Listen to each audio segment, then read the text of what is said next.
Lourdes Evans, estamos leyendo The Midnight Library de Matt Haig y hoy nos toca el capítulo llamado Expectation.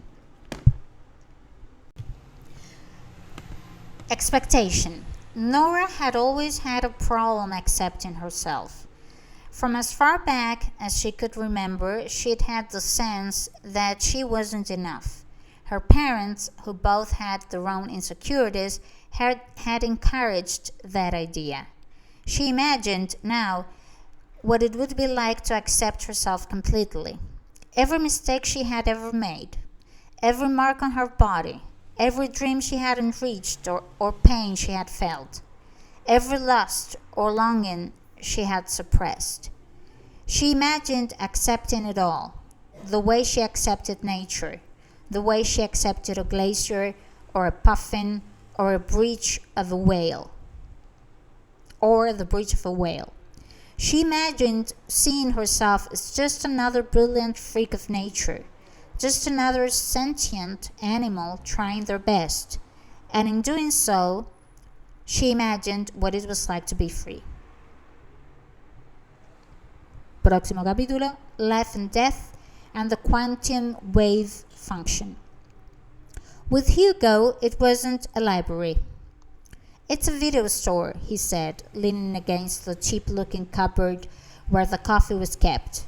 It looks exactly like a video store I used to go to in the outskirts of Lyon, Video Lumiere, where I grew up. The Lumiere brothers are heroes in Lyon, I think, and there's a lot of things named after them. They invented cinema there. Perdón por el ruido, ¿qué va a hacer? No sé. Anyway, that is beside the point. The point is that every life I choose is an old VHS that I play right in the store. And the moment it starts, the moment the movie starts, is the moment I disappear. Nora suppressed a giggle. What's so funny? Hugo wondered, a little hurt. Nothing at all. It just seemed mildly amusing, a video store.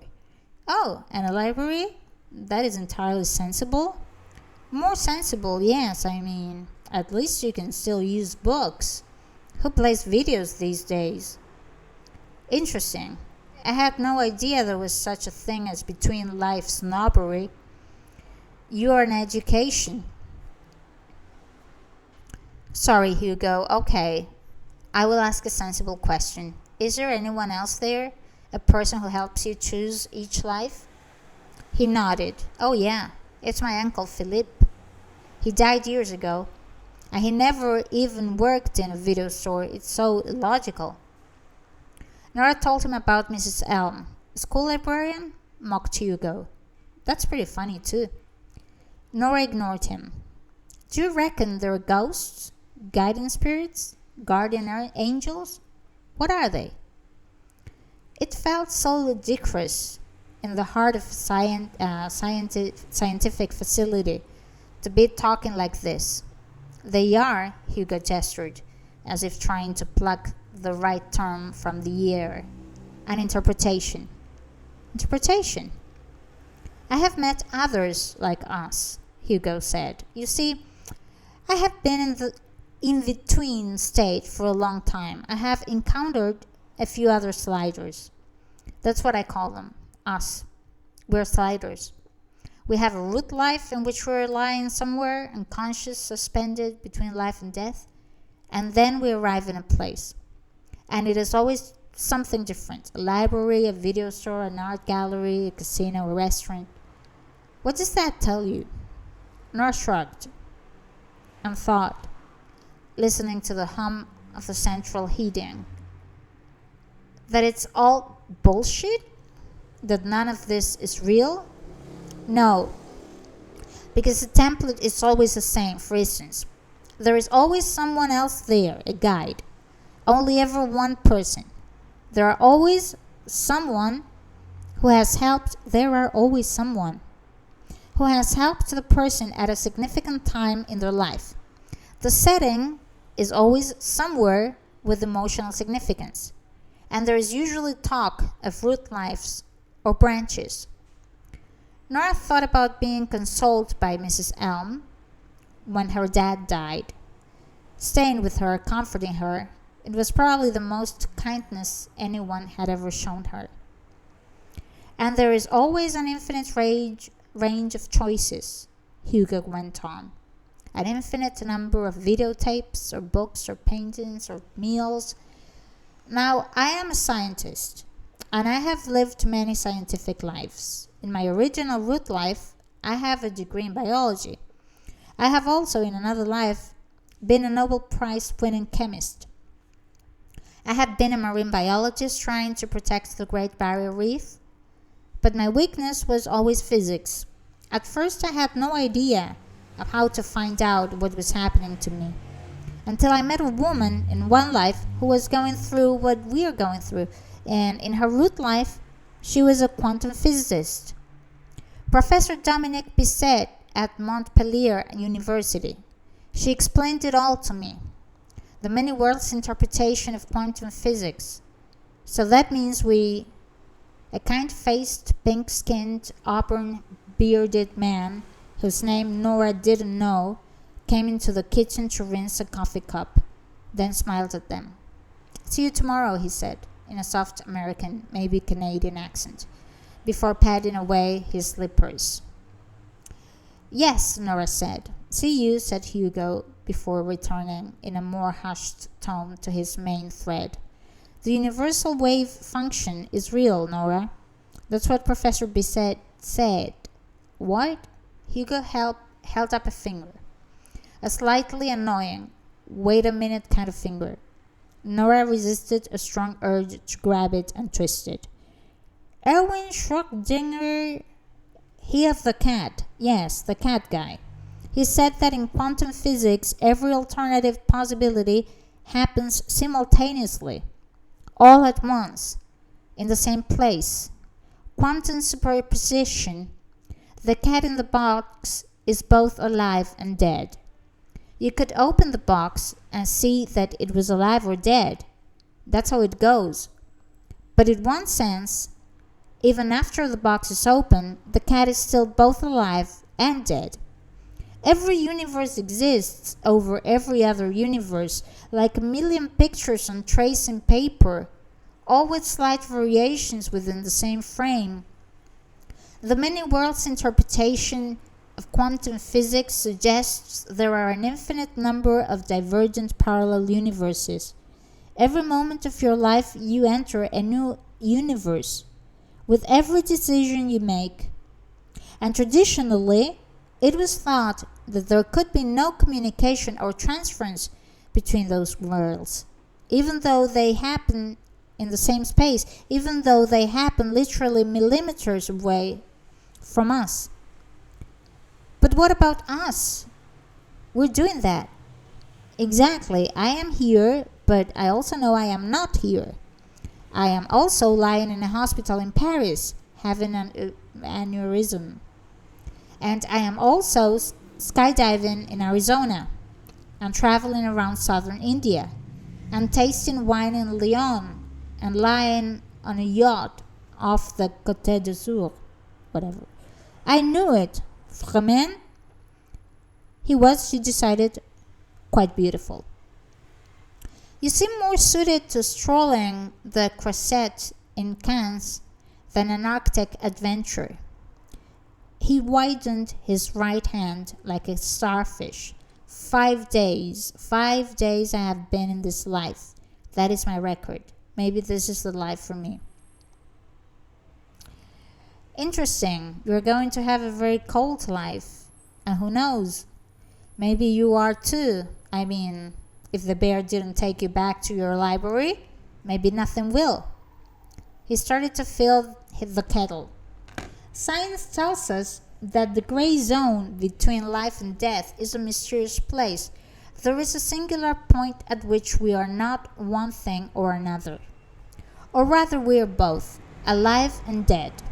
And in that moment between the two binaries, sometimes, just sometimes, we turn ourselves into Schrödinger's cat, who may not only be alive or dead, but may be every quantum possibility that exists in line with the universal wave function, including the possibility where we are chatting in a communal kitchen in Longyearbyen at 1 in the morning. Nora was taking all this in. She thought of Volz, still and lifeless, under the bed and lying by the side of the road. But sometimes a cat is just dead and dead. Sorry? Nothing, it's just my cat died and I tried another life and even in that one he was still dead. Oh, that's sad. I had a similar situation with a Labrador. But the point is, there are others like us. I have lived so many lives, I have come across a few of them. Sometimes just to say your own truth out loud is enough to find others like you. It's crazy to think that there are other people who could be, what did you call us? Sliders. Yeah, that. Well, it's possible, of course, but I think we're rare. One thing I've noticed is that the other people I've met, the dozen or so, have all been around our age, all 30s or 40s or 50s. One was 29 and five. I don't know, this is French. All have had a deep desire to have done things differently. They had regrets. Some contemplated that they may be better off dead, but also had a desire to live as another version of themselves. Schrodinger's life, both dead and alive in your own mind. Exactement. ¿Por qué no deja hablar en francés? And whatever those regrets did to our brain, whatever, how would you say, neurochemical event happened that confused yearning for death and life was somehow just enough to send us to this state of total in-between. The kettle was getting noisier, the water starting to bubble like Nora's thoughts. Why is it always just one person we see? In the place, library, whatever. Hugo shrugged. If I was religious, I'd say it was God. And as God is probably somewhere we can't see or comprehend, then he or she, or whichever pronoun God is, becomes an image of someone good we have known in our lives. And if I wasn't religious, which I am not, I would think that the human brain can't handle the complexity of an open quantum wave function, and so it organizes or translates this complexity into something it understands. A librarian in the library, a friendly uncle in a video store, etc. Nora had read about multiverses and knew a bit about Gestalt psychology, about how human brains take complex information about the world and simplify it so that when a human looks at a tree, it translates the intricately complex mass of leaves and branches into this thing called tree. To be a human was to continually dumb the world down into an understandable story that keeps things simple. She knew that everything humans see is a simplification. A human sees the world in 3 dimensions. That is a simplification. Humans are fundamentally limited, generalizing creatures, living on autopilot who straighten out curved streets in their minds, which explains why they get lost all the time. It's like how humans never see the second hand of a clock mid-tick, said Nora. What? She saw that Hugo's watch was of the analog variety. Try it. You just can't. Minds can't see what they can't handle. Hugo nodded as he observed his own watch. So, Nora said, whatever exists between universes is most likely not a library, but that is the easiest way for me to understand it. That would be my hypothesis. I see a simplified version of the truth. The librarian is just a kind of mental metaphor. The whole thing is. Isn't it fascinating? Said Hugo. Nora sighed. In the last life I spoke to my dead dad. Hugo opened a jar of coffee and scooped out granules into 2 mugs. And I didn't drink coffee, I drank peppermint tea. That sounds terrible. It was bearable. Another thing that is strange, Hugo said. At any point in this conversation, you or I could disappear. Have you seen that happen? Nora took the mug Hugo handed her. Yeah, a few times. It's freaky. But no one else would notice. They become a bit vague with their memory for the last day, but you would be surprised. If you went back to the library right now and it was still standing here talking to you in the kitchen, you would say something like, my mind's just gone blank. What were we talking about? And then I'd realize what had happened, and I'd say, we were talking about glaciers, and you'd bombard me with facts about them. And your brain would fill in the gaps and make up a narrative about what just happened. Yeah, but what about the polar bear? What about the meal tonight? This other me, would she remember what I ate? Not necessarily, but I have seen it happen. It's amazing what the brain can fill in, and what it is fine with forgetting.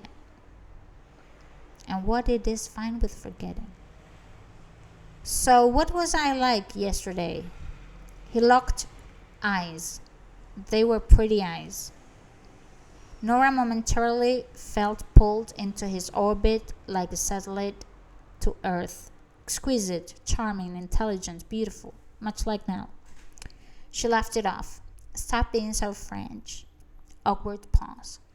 How many lives have you had? She said eventually. How many have you experienced? Too many, nearing 300. 300?